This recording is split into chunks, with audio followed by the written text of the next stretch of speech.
Sa isang malayong bayan, may isang 7-Eleven na sikat sa lugar dahil sa kwentong kababalaghan. Kwento ng mga empleyado at mga regular na customer na ang 7-Eleven na ito ay hindi lamang isang simpleng tindahan ng mga kalakal, kundi may kasamang misteryo. Isang gabi, habang ang tindahan ay malapit ng magsara, napansin ng cashier na isang lalaki ang nakaupo sa sulok, tila ba nag-aabang ng oras. Napansin niya na ang lalaki ay may malamlam na mga mata at tila ba walang malay sa mga nangyayari sa paligid. Ipinagtaka niya kung paano ito nakapasok nang hindi napapansin ng mga empleyado. Dahil sa kakaibang pag-iral ng lalaki, tinawagan niya ang guwardiya at ang may-ari ng tindahan. Subalit, bago pa man ito mapuntahan ng iba, bigla na lang nawala ang lalaki sa harap ng cashier.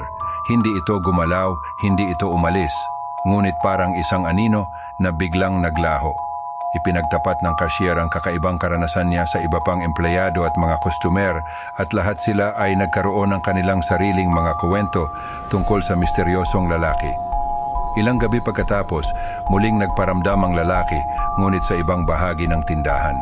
Sa pagpilit ng mga empleyado na kausapin siya, bigla na lang itong nawala. Naging usap-usapan ito sa buong bayan at ang 7-Eleven ay naging paboritong puntahan ng mga naghahanap ng mga kababalaghan. May mga nagsasabing ito ay multo ng isang lalaki na namatay sa kalapit na kalsada at ang tindahan ay naging lugar ng kanyang paglalakbay sa kabilang buhay. Habang tumatagal, marami ang naging kuryoso na bisitahin ang tindahan na ito at mag-abang para sa kanilang sariling mga karanasan ng kababalaghan. Hindi na lamang ito naging isang simpleng tindahan, kundi isang bahagi na ng mga kwento at alamat ng bayan.